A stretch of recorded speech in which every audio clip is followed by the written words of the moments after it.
Well, I guess Andrew will not be joining us today. He has decided to. Andrew, are you there? Are you alive? Yes, Okay. I've returned. I have returned. I have returned from Valinor. Call me call me Glorfindel. Some years ago, not quite sure how many precisely. Uh, Could say that I'm, you know, well, so that reminded me of like Rings of Power when Galadriel just decided to like abandon her whole people and like the gift of like going into the West and stuff to swim for like weeks. Listen, she's a big fan of Michael Phelps, so I don't know what to tell you. It's true. She's very inspired. Well, no, she's not because she would just be like, "There's a tempest in me," and be like, "I'm the swimmer here, not you. Look at me. I'm Look the at one." me. I am the swimmer now. I have not seen Rings of Power. On a scale of Oh 1 to man, you're 10, missing out. how good is it?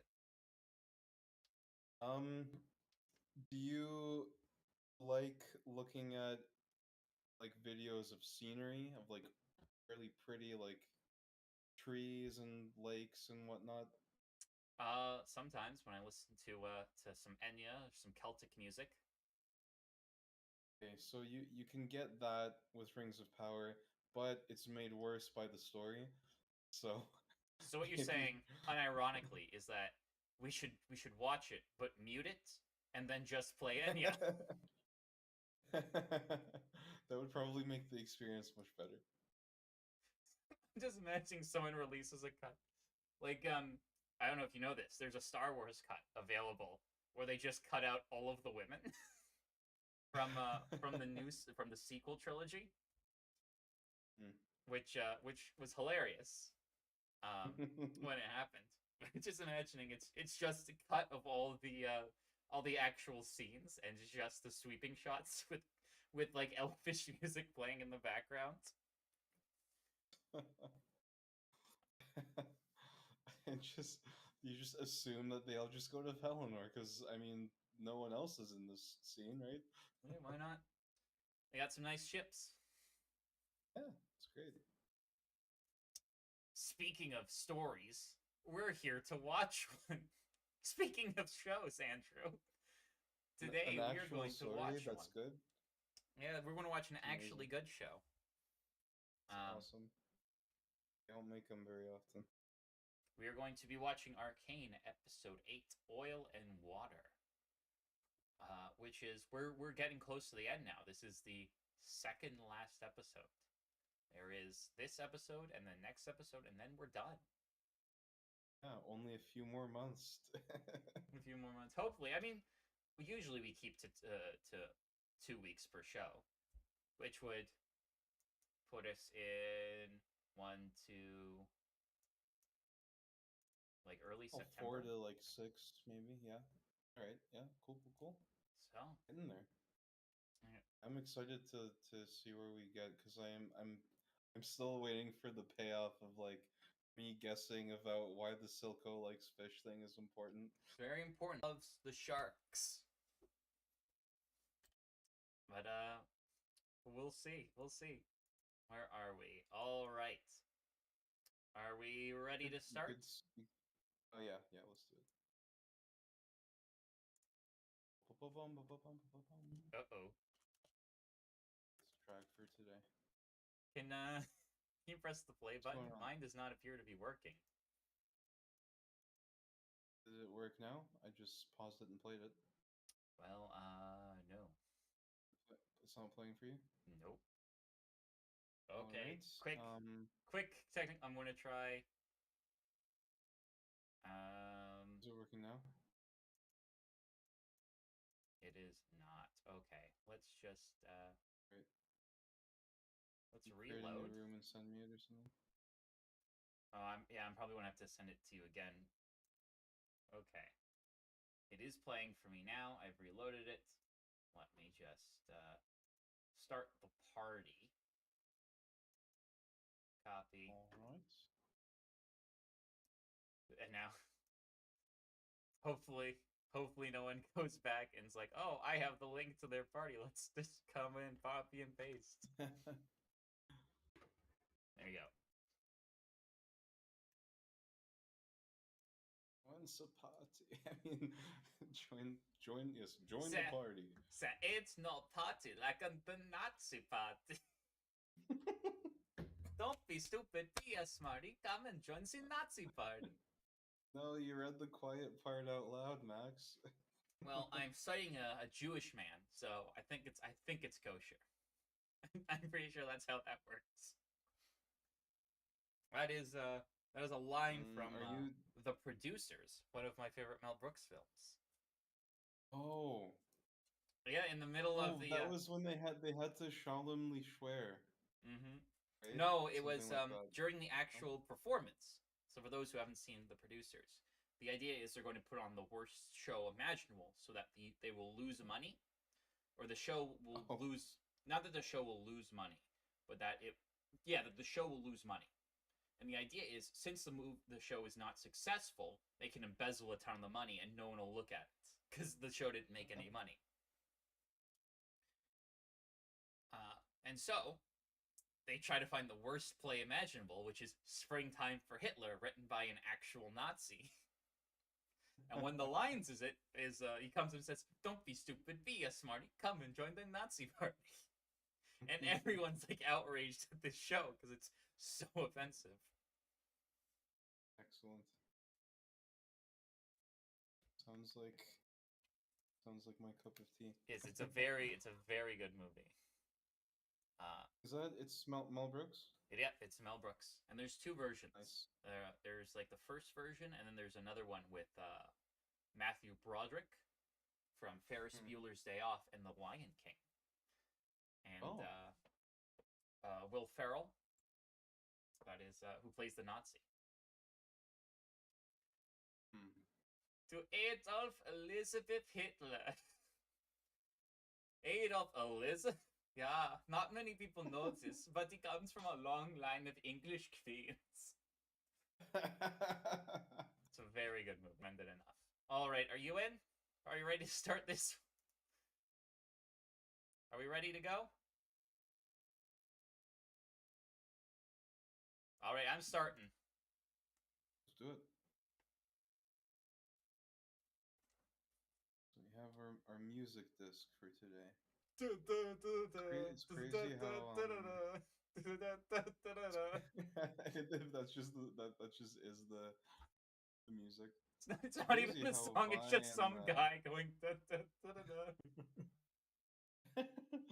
It's crazy how Vi and Jinx got their own album released.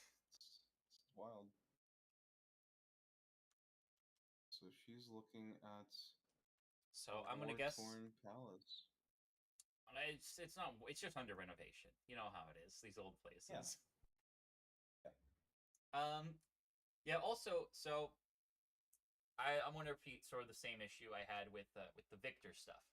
The show tends to sort of I shouldn't say tends. I feel like sometimes, and I think this is part of the. So I think part of it is this is only 9 episodes, which isn't a lot. It's like a quarter season. Not really. It's a little bit more than a quarter season. But you don't have a lot of time in 9 episodes. Right? Like, obviously, if you have a season that's 9 episodes versus a season that's 24 episodes, one's going to have more time. And so I think, for the most part, they use it as efficiently as possible. But I would have rather... The issue is, especially now, it seems like they'll introduce the character in the background. They'll be like, "Ooh, this is who they are in the same episodes." And I feel like a lot of the time it doesn't give sufficient time for that mystery build up. So, like the earlier example would have been Victor and who's the guy's name again? Andrew, the doctor. Singed. Thank you. Singed, right? Like, that introduction to their relationship happens in the same episode where he comes back. Yeah. And it would have been... it probably would have been a little bit better if somehow in like the first season they could have had a scene where Victor might have been helping him or something, or just at least have that established before the episode where you reveal stuff. And similarly, we know we do know that Belle has issues with her family, and so they've done a good job there. But like, you're going to see the like blur out her face, so we don't know who it is, and we're just sitting there like, what's? I remember when I first watched, I'm sitting there thinking, what's the point? They're going to introduce this character this episode, aren't they? Which is an insane guess. I mean, they did the same thing, sort of the same concept with Victor. Also, we only have this and next episode left, so it's just either going to come in this episode or next episode.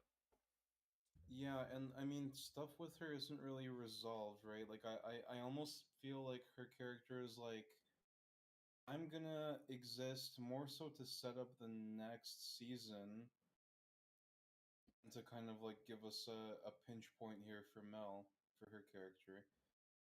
Yeah, But I think, this is kind of an interesting take. Because now I'm thinking about it, if this character wasn't here for this season, what would we have? What would we have lost? Like, she kind of pushes Mel and Jace towards their end goal, but they were or the sort of their end positions, right? Like, she pushes Jace into attacking the settlement, or not the settlement, the drug laboratory, yeah. and ultimately, I don't really know. She tries to push Mel, but Mel ends up rejecting her advice. So really, like, actually, I think really she only serves to push Jace, and I feel like that job could have been done by V. Or sorry, Vi. Right. Well, I want to remember how that actually ends up playing out in this, because I think you might be right about that, but it might just make sense that that's what she would do. If For I her were to heroes and guess stuff. what her actual role right now in the story is I feel like seeing some of the other reactions to it, or in how people sort of interact with the source material, I think they might predict that the way the story is structured a little bit at this point seems to be phasing into. They might be worried that the story might be appearing a bit black and white, with the obvious good guys and the obvious bad guys, and Mel's mom sort of occupies a space that offers a refutation to sort of the Heimerdinger sort of worldview that seems to sort of obtain some of the moral high ground in sort of the latter half of the season. Right, like obviously, Belle's mom is very warlike and very If we see what power she'll conscious. say in this scene, yeah, a counter-conscious to Mel too, because like Right, and Mel hasn't been like I mean, well, no, she's quite involved, but like in terms of her own personal change, there's stuff that we know is going on with her, but we don't necessarily have like she hasn't really been like um caught vulnerable, I guess, if that makes sense, and like her mother kind of like has is kind of like maybe you could say sore spot, if that's the right word. Like she has um a certain kind of like concern about their interactions and finds it a certain degree of danger for her to even show up, right? mm-hmm. And if I'm trying to think, like the characters they could use to sort of personify the sort of avatar of these sorts of ideas, the sort of next best person would probably be Silco, and obviously, the most of the audience is not going to be very receptive to his Ah, sort of but interpretations and his views. Silco is no longer that role, right? Silco is beginning his fall, Oh, that's true. So right? His yeah. even if we did want him, there is sort of there would be a contradiction there, and so the only one, yeah, so sort of the only one they have to have some sort of character to sort of though, you know, counter that point, what would have one of the council members sort of embody this idea and give them a more prominent role instead of sort of outsourcing to a new character we're going to only bring in for the last 2 episodes. I think it's fine. I think this is better because it's more personal. It's a challenge for Mel, and she's gonna be prominent in like season 2 with like presumably Noxus and stuff like that, right? Like, well, I guess we'll see about that, but yeah, maybe. I mean, we can't judge things by like, stuff we haven't seen. Yeah, and I'm curious to see like I don't remember all of their interactions, so I'd want to judge that like as we go, whether her presence is justified and things like that. If it so yeah, I guess that's I want to see. I want to remember the scenes. Okay. All right. Well, let's see a few more scenes then. Yeah.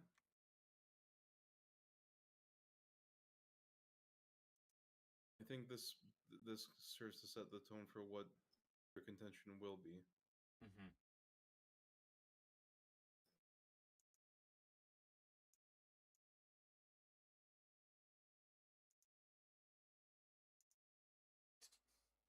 Do you not fear death?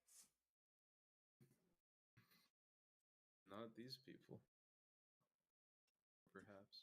So, yeah, some very interesting like variants, like discrepancies between like their family views.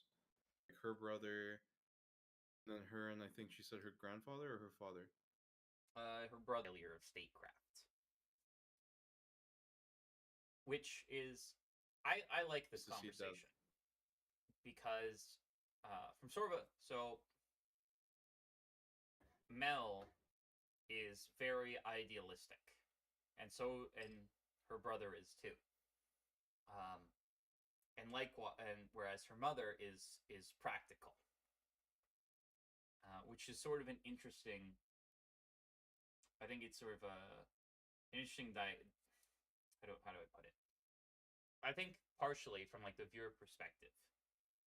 I'm going to go out on a limb here and say most people watching Arcane are not involved in statecraft.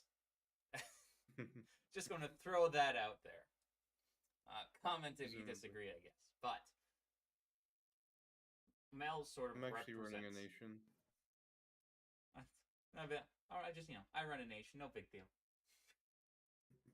Only one, no geopolitics. We have only internal politics. Yes. This guy, we call him the gift giver, has recently shown up. He's telling me about this new temple we could build. The inside's a little dark, so we've added a fire. Weird smells coming out from there. I see where this is going. We're thinking about sailing west to the Immortal Lands. Yeah, before you know it, they're all like, "Man, now you guys are awakening the Dark Lord and stuff." Like, come on. Oh my God, Andrew, our island is sinking. Books and texts from people who are involved in statecraft talking about statecraft. Their essence is very different from people on the outside talking about statecraft. And I think they're representing this sort of function really well, right? I think the particular line, "war is a failure of statecraft," is like an insanely ideological position that no actual person involved in statecraft would ever really hold, right? What's it? Clausewitz, the German Sun Tzu, has like the exact opposite. Warcraft is an extension of statecraft, right? It's an extension of diplomacy, and the entire, at least from the sort of European perspective, the entire sort of understanding of warfare, what came out of that, not the entire, but a lot of it came out of that general into the modern age. And so these two concepts tend to be like inextricably linked, and we see that from a practical perspective, right? Ultimately, right, like Russia wants Ukraine, Ukraine wasn't wanting to be Russia. How do they resolve this? They have two goals that are mutually exclusive. So what's the result? It's war. It has to be. There is no alternative aside from someone giving up what they want. And so when Mel is talking, she's like, "This is how I want things." And so we can see like the rift forming between these two. And from the audience perspective, I feel like I could be wrong, but I think most audience members are going to agree with Mel because her sort of viewpoint presents is sort of an almost objectively better world. Like when fucking John Lenz imagine a world where war never happens because it's never needed. I mean, it'd be great, and I think everyone, like, if you went on the streets, like, would you rather all the war or none of the war? Everyone would say none of the war. There's a rumor going around that I like for. I do not like Do not war. like. I love war. Right? Whereas the mom's obviously the position, like, it'd be great if no one ever died and everyone sang Kumbaya and lived happily ever after. But that's not how it works. And if we act like that's how it works, we just die. As evidenced by later in the series, what happens to this great thinker she's citing? He's dead. In her perspective, you have to be ready to, like, it doesn't matter any, like, moral kind of, like, I don't know, the only word I can think of is, like, activism of, like, convincing people to whatever, right, make love not war, or whatever you want to call it. Like, whatever, people are still gonna do it, so you still have to be prepared. Not only prepared, you have to be the hammer, right? Like, you have to have the upper hand so that it doesn't happen to you. Mm-hmm. And there's like it's sort of a difficult conception for like the sort of contemporary world to sort of understand. But you can make like, so later in the episode they're going to kill the heir to the place they've just taken over, which obviously from like a contemporary perspective we're going to say, well, this person was innocent, they didn't do anything, and then you killed them, this is immoral. But that calculation is very different in this kind of society, right? You can make a solid philosophical argument that the most morally correct decision is to kill the innocent heir, and the argument is going to rest on it's going to be a utilitarian argument that's going to be, listen, if we let them go, 9 times out of 10 they come back with an army later in life, because everyone who disagrees with you, everyone who doesn't like you, is going to try to overthrow you. And so what's the easiest one to rally around? Is this person. And even this person could be entirely innocent. This heir could be entirely innocent. This heir could have no interest in taking the capital back and taking their power back, and it might not even matter, because the people with power who want to get rid of you are just going to use them anyway. This is literally the fucking what's the Chinese story with Lu Bu, the war. I can't fucking remember the story. The title is now Romance of the Three Kingdoms. This is literally the entire point. Not the entire point, but this is literally what happens in Romance of the Three Kingdoms. Dong Zong takes the capital and kidnaps the emperor. And then he's just in charge now. And whoever kidnaps the emperor and has the emperor is in charge. The emperor is at no point in charge of anything. He's just some kid who's been kidnapped and is trapped in his room. But what'll happen is, like, the general will just kidnap who's ever the head of the emperor and say, I have the emperor. I have all his seals. I speak for him now. And the emperor say, no, you don't. He says, well, Timmy, off to your room. I don't give a fuck what you got to say. Look at me. Look at me. I am you now. I am you. I am you. But no. I am you. You are nothing. You are I am you. You are trapped in your room. Right? So this person might be innocent. They might be innocent their entire lives. And that might not matter. It might, if she doesn't kill them now, that is more dead people down the line on both sides. So there is a a utilitarian, a good utilitarian philosophical argument you make for killing these innocent people, right? And this is, it's not like the moral objections didn't exist, right? This is Richard the Lionheart, I think it is, has to make a decision about all of, like, the Muslim prisoners he has. He tries to ransom them back to the it would be the Ottomans, and they refuse. No, it would be whatever the Saladin people are. They're not Ottomans. Oh, you're right. You're right, because Ottomans are they take Constantinople, so it's after. Yeah, no, you're right. But yeah, they refuse to buy him back, and so Richard is faced with this decision of, what am I going to do with all these prisoners of war? And so his intuition says, don't kill them. They're prisoners. They scared. But the practical realities are, he can't fight a war and transport all of these prisoners. So he either has to let them all go, in which case they'll just return and he'll have to fight them again, or he has to surrender and lose the war.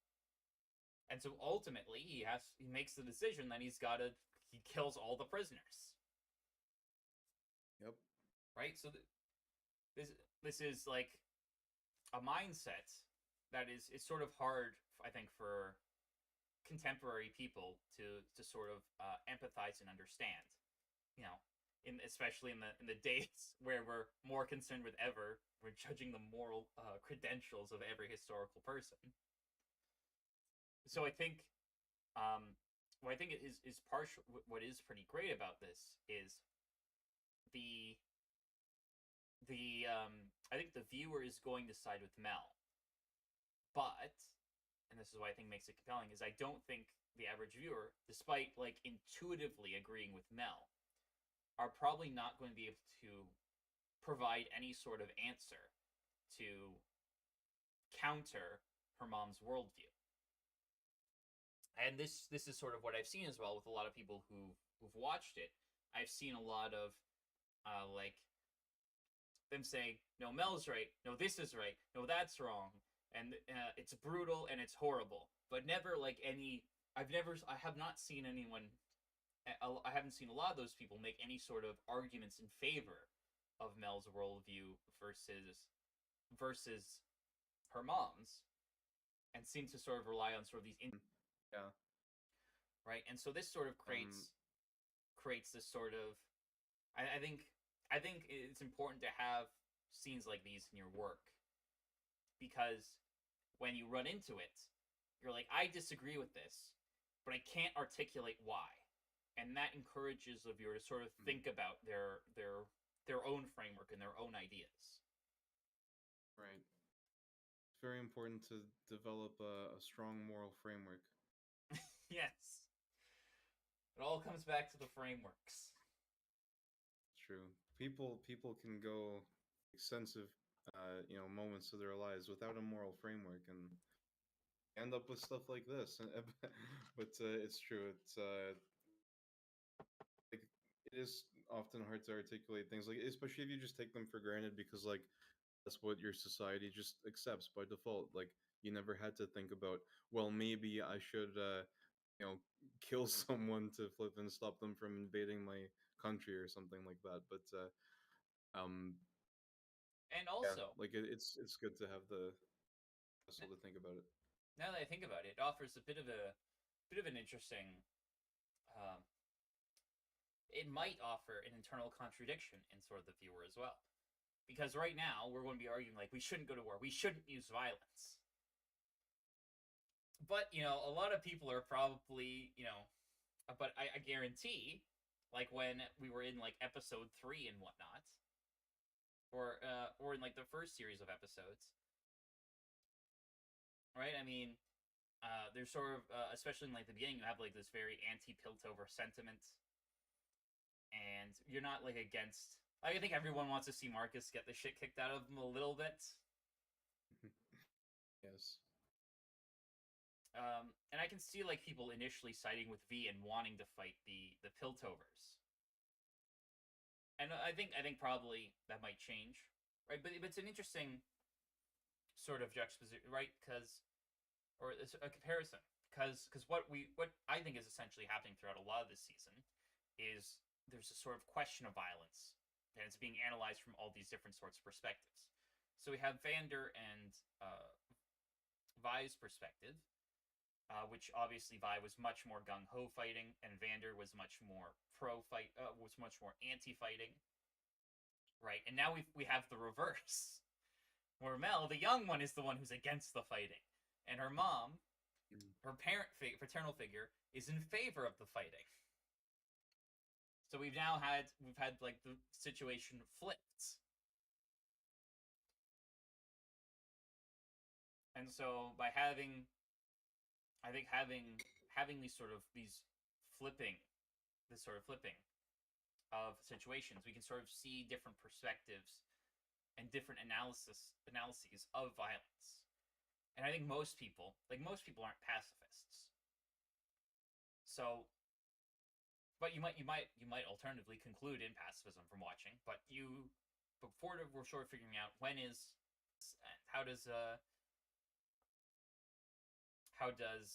do we move, what is the correct, when is the correct time to use violence and when is the correct time not to, and I think V sort of represents in like the first section of the story sort of the naive nature of the sort of a naive pro-violence position, right? She's always ready to fight, and it's the dumbest fucking thing. like what the hell are you... Right? Even the fucking the first time they get to Zon, she immediately gets into a fight with someone that pulls like a knife on her. Like someone could have been killed in that, unironically. When it would have made more sense to just hand him some cash and fuck off. Right? And then they want to fight the Piltovers. She wants to fight the Pilties, and that doesn't go like that doesn't look like we analyze it. It's like, this seems like a very bad idea. They come down, they start beating the shit out of everybody. And then she goes to fight Vander, have violence to fight for Vander, and loses literally everyone. Right? So it's like this naive sort of pro-violence perspective that's just dumb as shit. Because she's a kid and she doesn't understand any better. And now we've had the reverse, where now we've had the super anti-violence position, and it's dumb as shit because she's a kid and she doesn't know any better. So, I think the Mel and her mom dynamic sort of offers a counterbalance to some of the more, or I guess a rebuttal to some of the more pacifistic rhetoric and viewpoints being expressed in the show, which I think is good. I think if you're going to do a story, you should have multiple competing perspectives that are constantly fighting against each other, because as the viewer, you have to think about these positions and come to your own conclusion, which is part of what I think makes any story interesting. You have any further thoughts, or should we continue playing? Oh, we can carry on.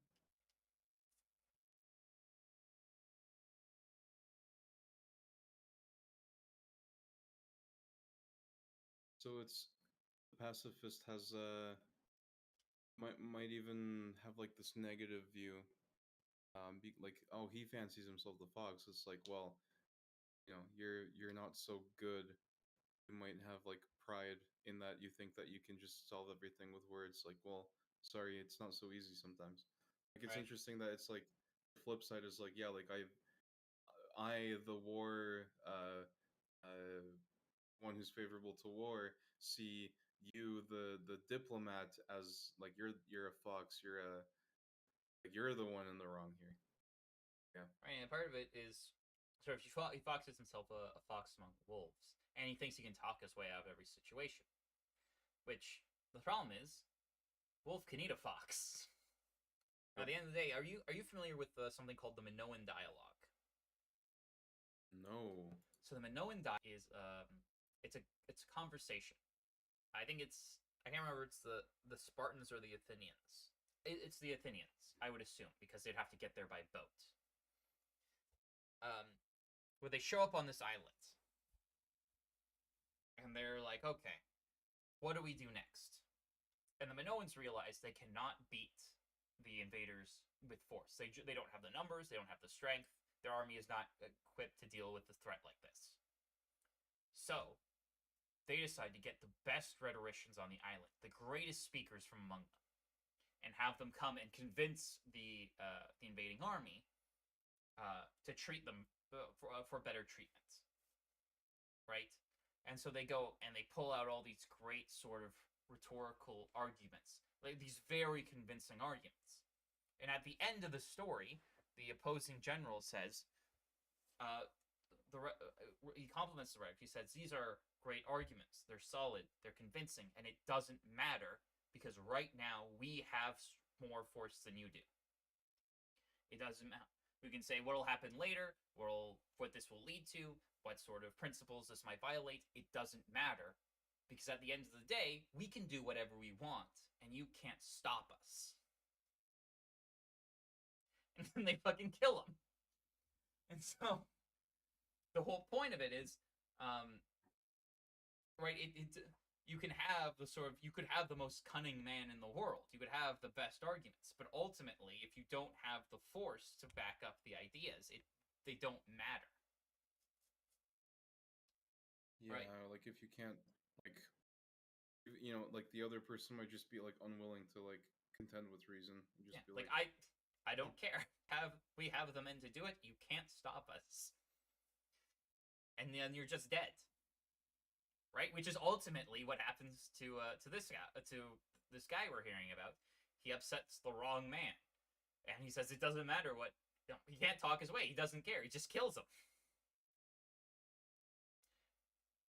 And that's sort of the big issue that she's pointing out. That ultimately, if you rely solely on your words and you have no force backing you, it only takes one person with force to say, I don't care, and you're just done. Right? This is unironically, The Prince. A phenomenal historical text in that it's one of the few historical texts that have the decency to be short. The Prince by Machiavelli. Like everyone here, I feel like people hear things second or third hand about it, mostly third hand, I think. And so they get a very negative impression of the text. I'd recommend reading it. It's very good. I think people sort of misinterpret what he's saying about love and fear a little bit. But, do you know what the main point of that text was? Well, the main point is teaching you how to rule.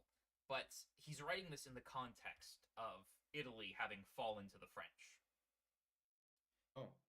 Right? Because Italy is no longer a country. Technically, it wasn't really a country, but it's not run by Italians anymore. It got invaded and taken over. Is it like the city-state phase at the time? The city-states have now been conquered by a foreign force. Okay. By like the French and the Spanish, I think. But the one thing that I've noticed, he harped every few pages, it's the same complaint. It's just woven throughout the text, constantly. It's that he's essentially screaming at all these past Italian leaders. Because the reason the Italians lose, at least in Machiavelli's estimation, is that they don't have an army. And so when the war starts, they lose because they have no army to defend anything. And so a huge chunk of that book, it's just interwoven through, it's him just screaming, like, did you at no point consider the value of having an army? You are a state, and you have no army. What the fuck did you think was going to happen? You goddamn morons. You have resources. People want your resources. You need a way to defend your resources. And at no point did you think, maybe an army might be helpful in defending them. Which is... Indeed. right? And he's probably right. I'm not like an expert on the time period, but I'm familiar with it a fair bit. And what is happening around that time is instead of having traditional armies, city states would just hire mercenaries to fight their wars for them. And so the problem is mercenaries aren't armies. They're not loyal. They're only loyal to money. And so you can't use them in the same way you can an army, which is really mostly what he's complaining about. But how this sort of relates here is you have to have some sort of force mechanism in order to protect yourself and your things. It's why, despite all of our rhetoric on freedom, is sort of what her big contention is. You can't talk your way out of your situation. You can't convince everyone to do as you want. And sometimes you're going to need to force other people to do things. Right? Like, here's an example everyone will agree with. Reconstruction. Well, maybe we could just go to, the anti-black, hyper-racist Southern people and say, maybe you should stop lynching the black people. That's not very nice, Let me put down a list of rhetorical reasons why you shouldn't lynch black people. Now that I've offered you my explanation, what are you going to do? Well, I'm going to go out and lynch me some black folk. Yeah, like, not, yeah. I don't know what's happening. We've had these abolitionist arguments for a long time now, but for some reason they still keep lynching the black folk. And so what do? They send down the National Guard. They force the Southerners, the white racist Southerners, and they force them to stop lynching black people. They force them to allow them to let the black people into the schools. They force them, right?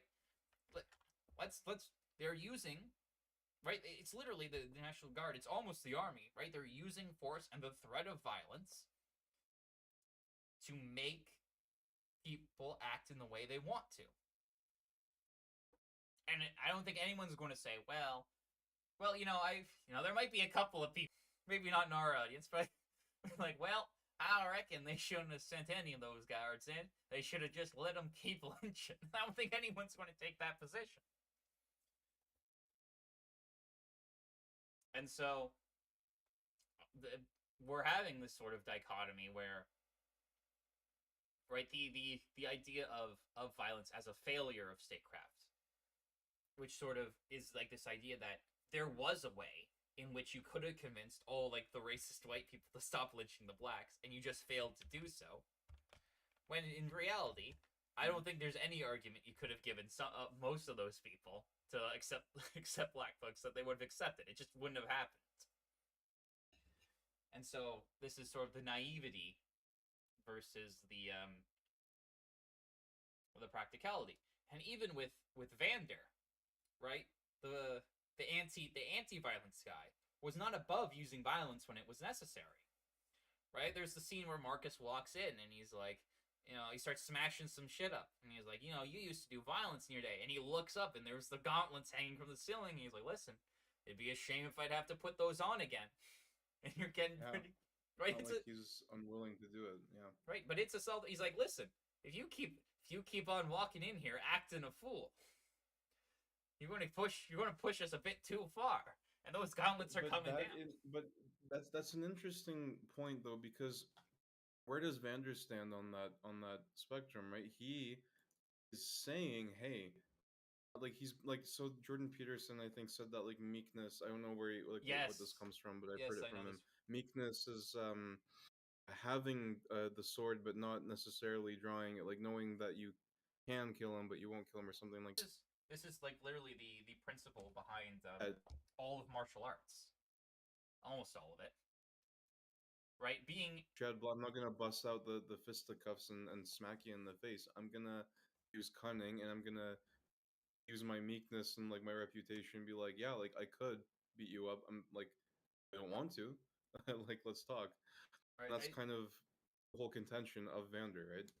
Yeah, it's the martial arts philosophy. Violence is literally the last resort. And Yeah. I talk about this a little bit in my Sea Beast review.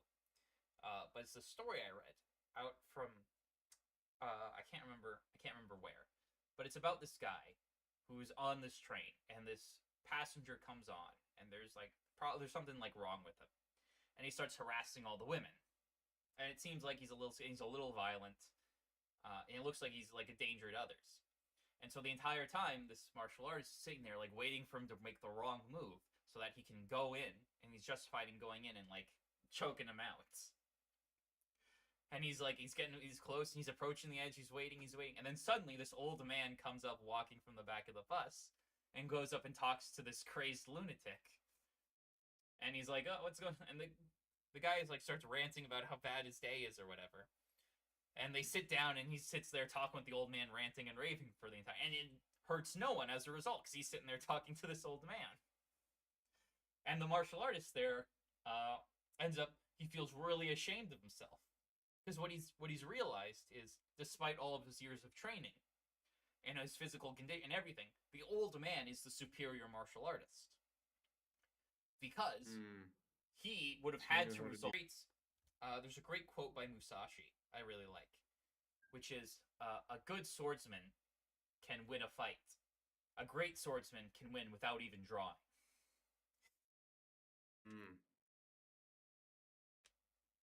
Right? Yeah, I guess that pretty much sums up that definition, that perspective on like meekness and stuff. So Yeah. And I could say, Vander yeah, clearly represents that, whereas probably her mom's a bit more in the a bit more in use violence.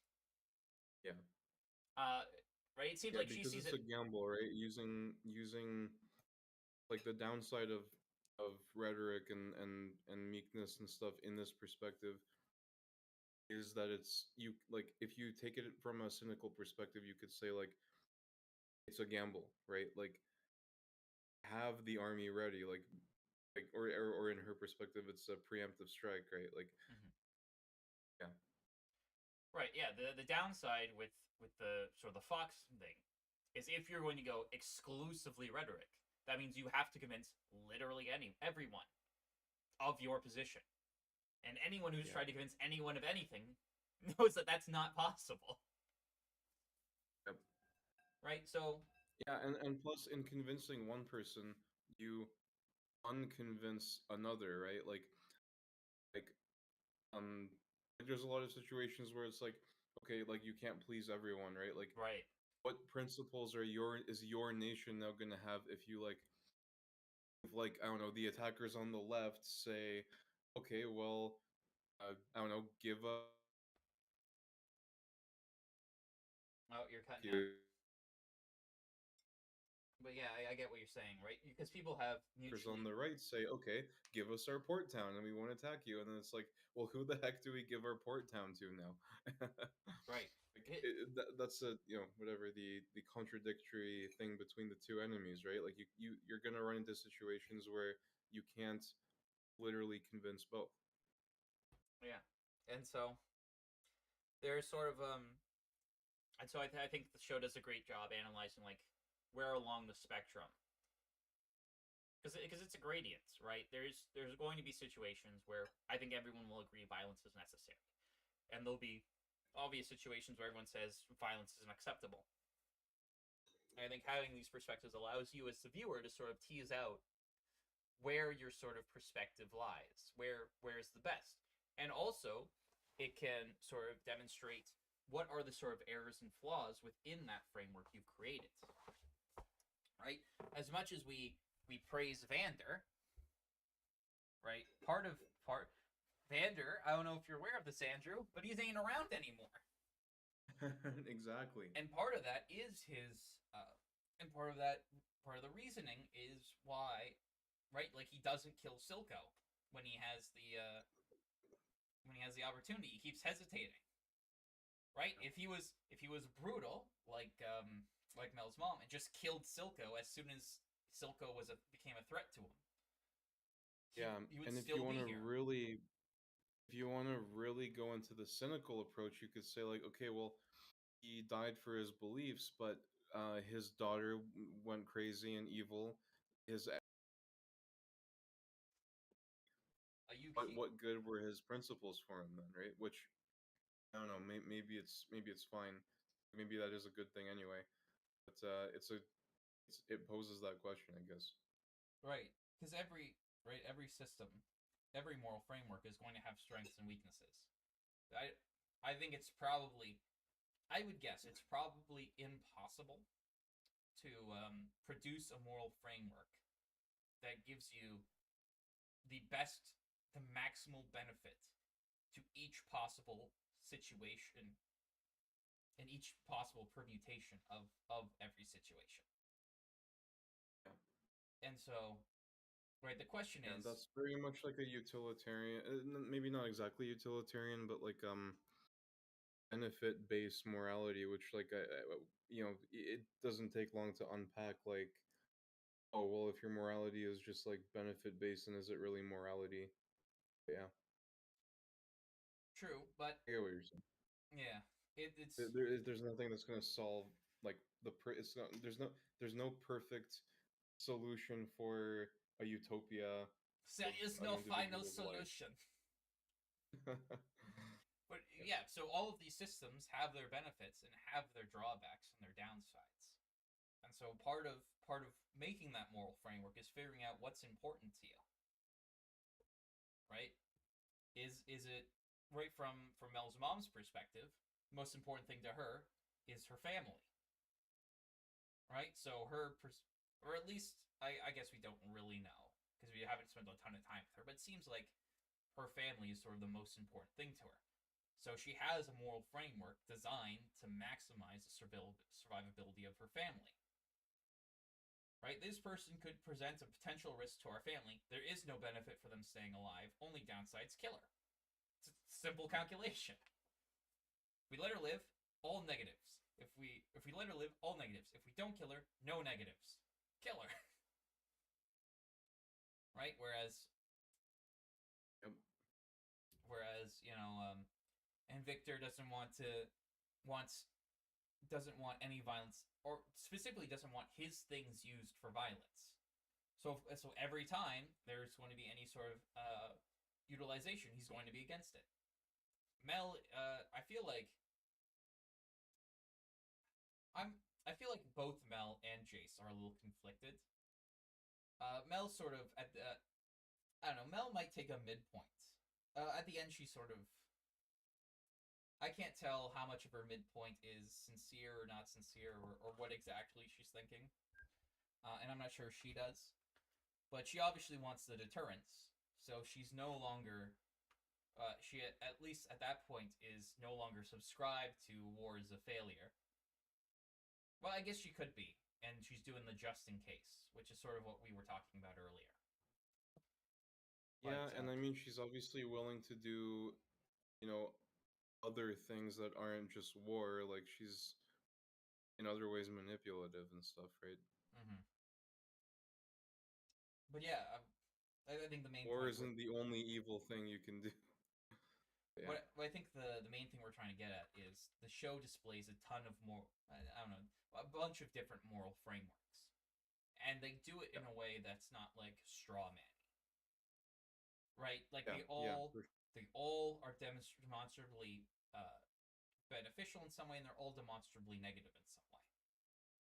And I think that's important to allow like the viewer, or the person engaging with the work, to sort of explore these ideas by offering like a relatively reasonable interpretation of all these ideas. I agree. It also makes it a bit more of a compelling story, I think. Yeah, it's a tough balance to strike. Yeah.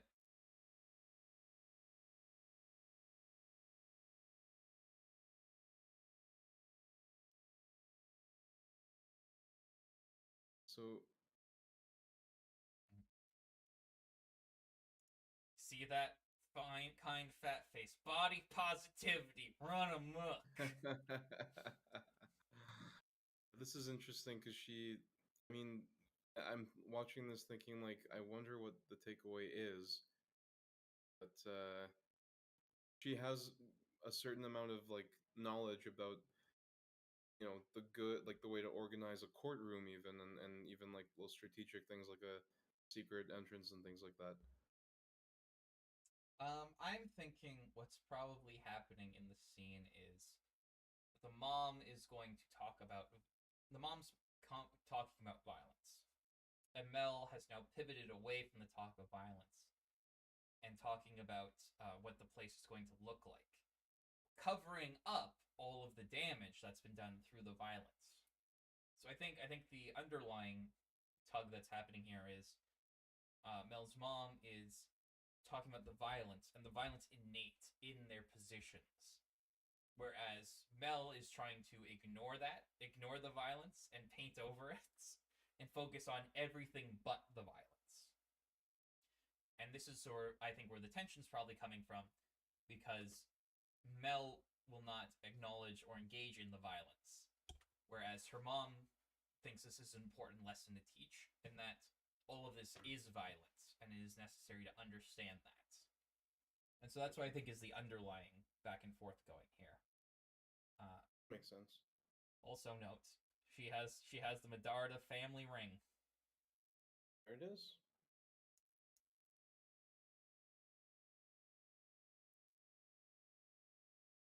Calling women pliable on International Women's Day. True, women are the most manipulative to other women. Succubi sent by the devil.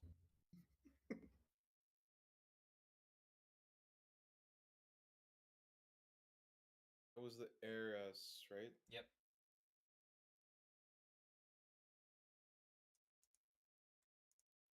So I have absolutely no basis for this interpretation. So I could be entirely wrong. But the vibe I get from at least by some of the facial expressions and whatnot, I think here is my headcanon. I think Mel and this girl know each other. Interesting.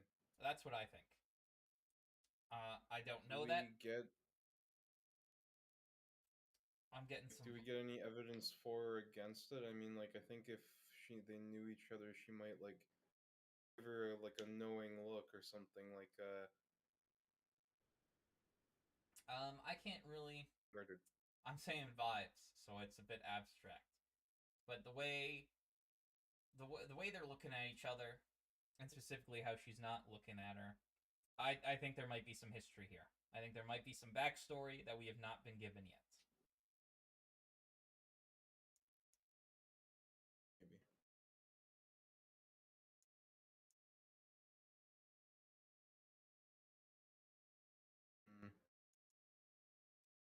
I don't know. Just the way they're looking at each other. Capacity. The way they're looking at each other makes me think. I think this is much more the look of just a helpless, person like ready to plead whatever. Like Mel strikes me here as not like. I think if she knew her, she'd be more panicking. Like I don't think that's what's going on here. I could be wrong. I don't have any like hard evidence or anything. Just the vibe I get. Because like it's the evidence that we're missing, right? Like I think what we would have is we would have that. Remember, everything in Arcane is intentional. We saw Silco's like little eye twitch when I forget what was mentioned, but like when I forget who mentioned what, but like last time or maybe a couple weeks ago we were saying like, aha, Silco completely just changed his facial expression very subtly, even though he is still very confident here. Similarly here, Mel would almost certainly be like, oh, like there would be a higher, we'd see like a physical heightened tension if she actually knew this person, I think. Maybe. So I don't think that's what we're seeing here. Maybe. My sort of vibe is then her mom's going to like extremify the punishments.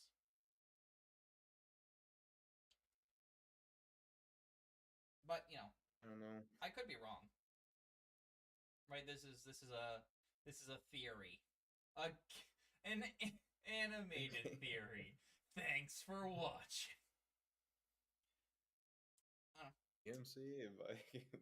I mean, I can see it interpreted really anyway. We're not really given a lot here to work with, but yeah, it's just the vibe I got.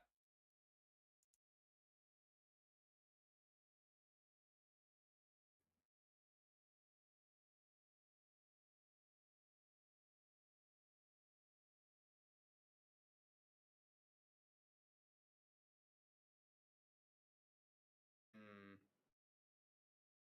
Yeah, there's like a What couple. does that knowing look like? That's the only thing, but that could also very well just be like, Right, like yeah, we don't have a plethora of evidence for anything.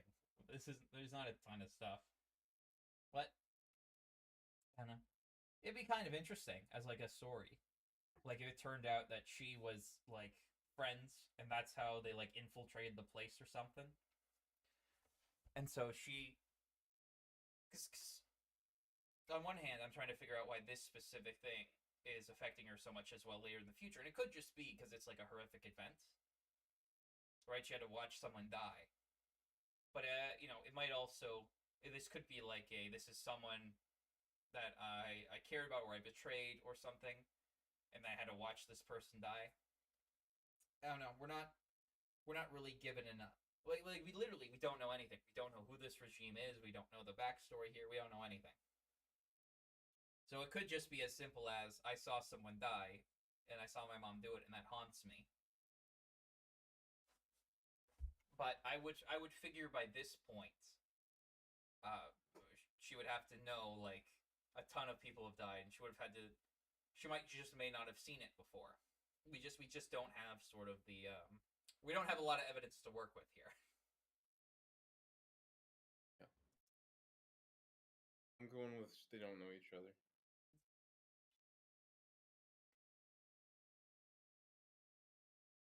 I did.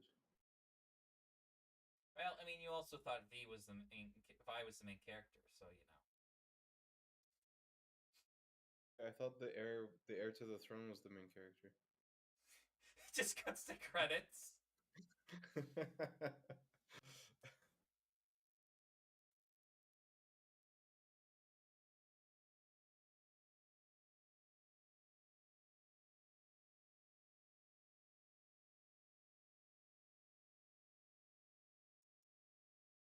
Yeah, and I don't know. But the evidence is flimsy. I'll admit it. I don't think everyone's got to believe my headcanon theory. But like the inclusion of Yeah. Jason, this person she cares about, like right after having the stream. I don't know. I think there might be something there. I guess we'll see. Maybe next season we'll get some backstory. I think it's more so like I mean, it's a lot of things. It's like, okay, grounding in reality. What I went through in my past versus am I now putting Jace through that? Like, there's a lot there actually. Come to think of it, probably. But it's Well, also that's kind of am I to Jace what my mom was to me? yeah. That's a decent. That's a pretty good interpretation too. I'll tell you what, Yes, Andrew. I'm. We'll do a bet. Do a bet when the next season comes out and we learn the backstory. Yeah, We'll, when it turns out she did know the heiress. they were actually lovers. That's how close Oh they were. no. And which is why in the very next cut scene you see two women who are both lesbians. And Jace was a woman the Foreshadowing. entire time. Uh, There you all go. right. Speaking Come of full lesbian, circle. speaking of the lesbians, Yeah, Marcus, another well-known lesbian. lesbian. Oh my gosh. Silco caught off guard. This is So why actually isn't she dismembered? because it just burns her. It's a fire bomb. Just pure burning. It's like a I mean, that would Molotov explain why cocktail. nothing else is All destroyed. incendiaries, no explosion. I don't know.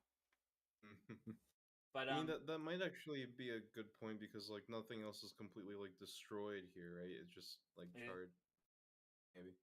And Echo, like his leg hurts, but it doesn't seem like he's missing anything. So, but yeah, it seems like just fried some insides. I like this scene. I think it's. I feel like it's. So one of the things I noticed with a lot of people interacting with the show was on it. This is the. Are you familiar with the Darth Vader problem? Darth Vader problem? Yes, not killing the younglings. The other one.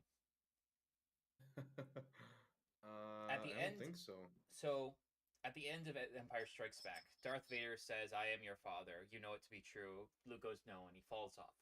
And then one of the first scenes in the next movie is Obi-Wan Kenobi as a ghost confirming to Luke that Darth Vader is in fact his Yes. father. And the Yes, reason and Yoda, was because people thought he was lying because right. he's evil and stuff. Yeah. And so no one trusted him.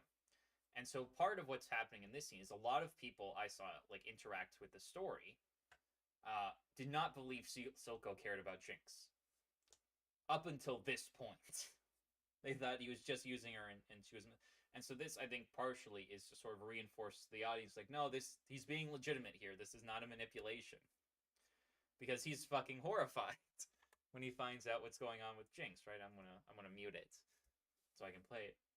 But right, he's looking around for it. Centers on her, wide eyes, running.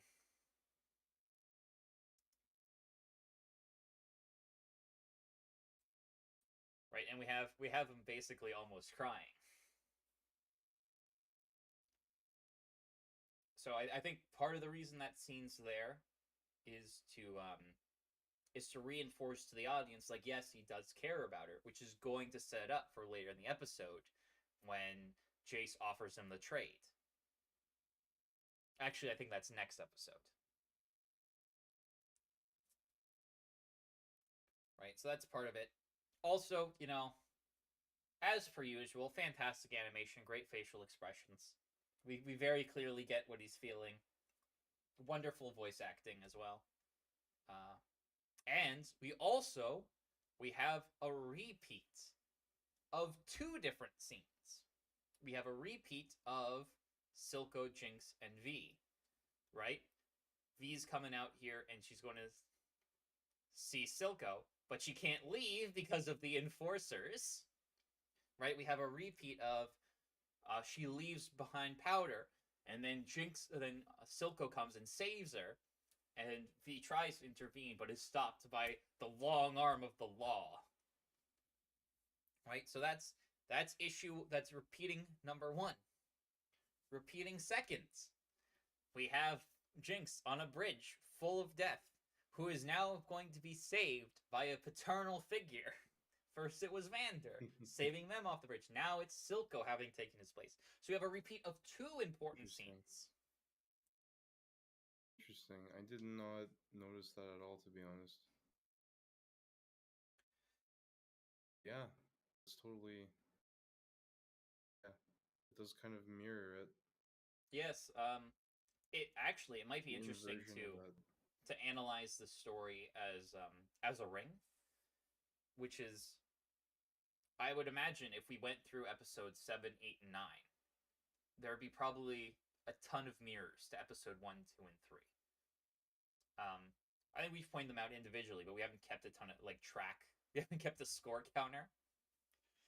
But I imagine there's probably a lot of similarities in 7, 8, and 9 to 1, 2, and 3.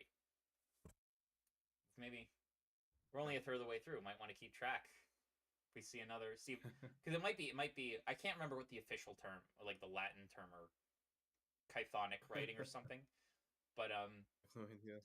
But it's probably what's called ring structure. There's probably some ring structure involved. Which, if you're not familiar with ring structure, for like the audience, there's basically ideas. So there's two ways to do ring structure. So it might be easy to do this in the context of a poem, where we'll have, like in poems, we'll have A B A B A B. Like the A's will rhyme with the A's and the B's will rhyme with the A's. So you'll have A A B B, A A B B. In sort of a ring structure poem, it would be like A B C B A, or A B C C B A. Is this literally like the George Lucas thing of like it's like poetry, it rhymes, except like actually reasonable and good. Not that it well. This might be what he's intuitively picking up on. But basically, right, the A's rhyme, the B's rhyme, the C's rhyme, and the further out you go, the beginning rhymes with the end, the middle rhymes with the middle, right? And so this can be used as a narrative device, where you have A, B, where you have like your first act, A, you have your second act, B, or like your first act has plot points A, your second act has plot points B, your third act has plot points C, your fourth act has plot points B, and your fifth act has plot points A. Right? So a lot of the narrative ideas present in the beginning are present at the end, but they've been sort of flipped, so they mirror each other. Like at the beginning of the scene, right? We have V and Vander sort of mirrors Mel and her mom. Right? So it might be worth keeping an eye out on that. And part of the reason you do this is because it makes a lot of those things seem a bit more meaningful, because these are things you've engaged with previously and you've built up some sort of connection to in this sort of narrative, whether that's sort of like as building part of your framework or as part of building your relations to these characters.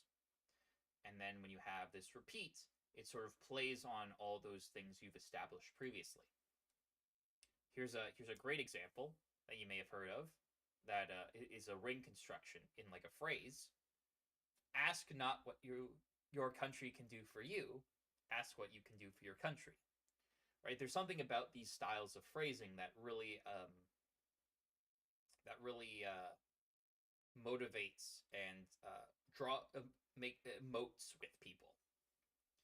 And it's because you've in your first part you've built up this connection to this idea, whether it's this character or this character's idea or this narrative framing or whatever, and then you flip it in an unexpected way that makes it rethink how you thought about the thing you've already thought about. Right? So in here, we've had like the scene of Vander and Jinx on the bridge. We have this like Vander comes, he finds these small children, and then he saves them. He's this great guy. He's this hero. We love Vander. And now Silco, this character who most people are going to hate by now, is doing the exact same thing. We've taken this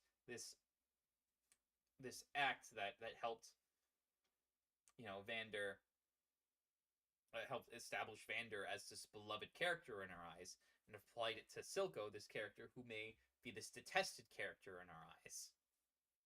And so there's this slight twist on it that makes us rethink how we've understood this position, or how we've understood this character. Right? For people watching, by having this twist that's like the Vander, this is where a lot of people say, "Oh, Silco does care about this character. I get it now." And so I think it's a great narrative device. There are some really good like recontextualizations like that. Mm-hmm. I think unfortunately it's the time for me that I would have to wrap up. Okay, we have I gotten haven't gotten through a whole lot, but we've gotten 3.5 minutes. That's not even true. We had to skip the. Wait, did we have the? No, we haven't even done the intro yet. Okay, do we want to finish this scene and cut off at the intro, or do you want to go now? I gotta get going, unfortunately. Okay.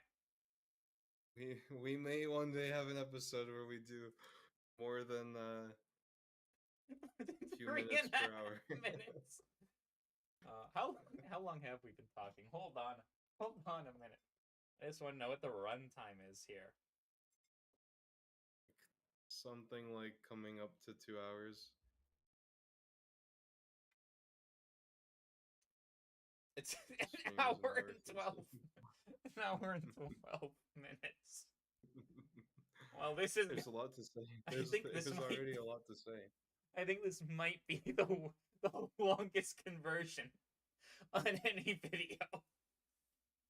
Be surprised. We've had some long streams though, but yeah, this is sure. But we usually get through almost half. Yeah, there's been a trend. There's been an uptrend in like Never much mind. we I take back my previous statement. It may take us months to finish. But in the That's kind of meantime, what I was getting at. you can check out my website, maxgang.com. It has all my short stories and links to everything else. Announcement: all of the art for the card, all the card art, not the icons are still left, but all the art for the individual cards is done. It is done. We have them all. We have all of it. We have the backs. We have the templates. We just need the icons and the rule book, and maybe we might redesign some of the box stuff, and then it's prototyping. We're getting very close to done. Oh man, that's awesome. In addition, I was talking with Andrew a bit about this beforehand. I've been doing some conlangs.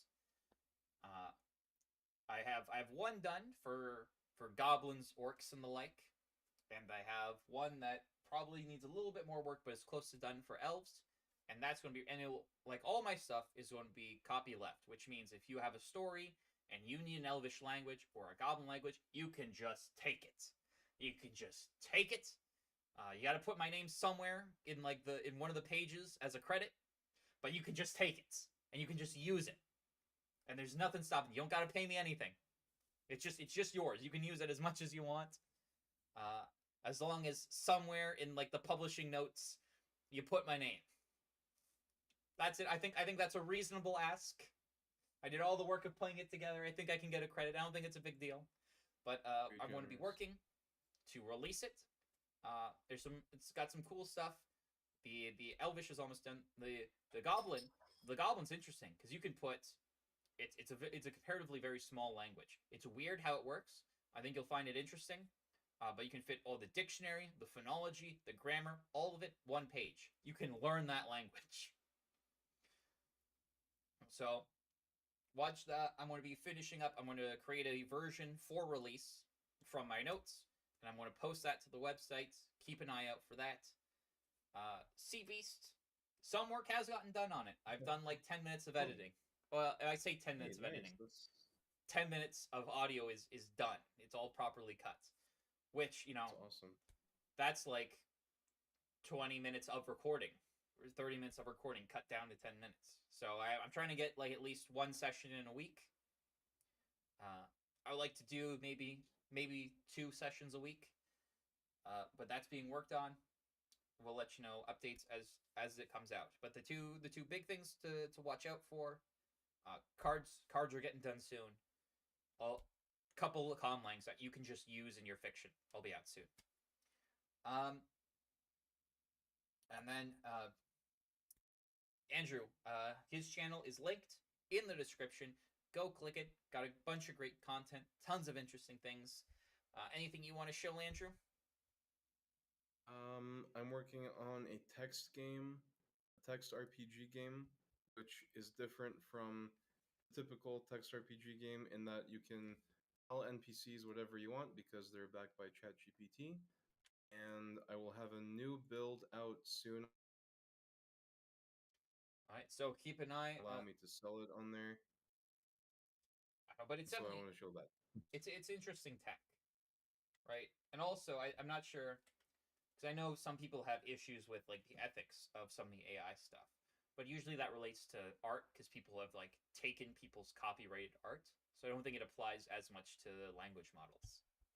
People care about it with language models too because it scanned a text, like I don't know, author's text and things like that. I don't have it like that's not the issue with AI at all. Yeah. But yeah, I don't know. There's a whole discussion we can have on that. Would be interesting. Yeah, I've seen some demos of like Chat GBT NPCs, and some of the stuff looks real cool. So I'm excited to see what you do with it. Yeah, and awesome. that's downloadable now. They can go to like the itch.io page and just download the game now, Yeah. can't they? Not on itch. It's like the current build is free on my Patreon, but the next one is going to be paid on my Patreon because I don't know how I can sell it. But yeah. Yeah. All right. So if that sounds interesting to you, check those out, and we'll be back next week in which we might get past the introduction. Until then, Right.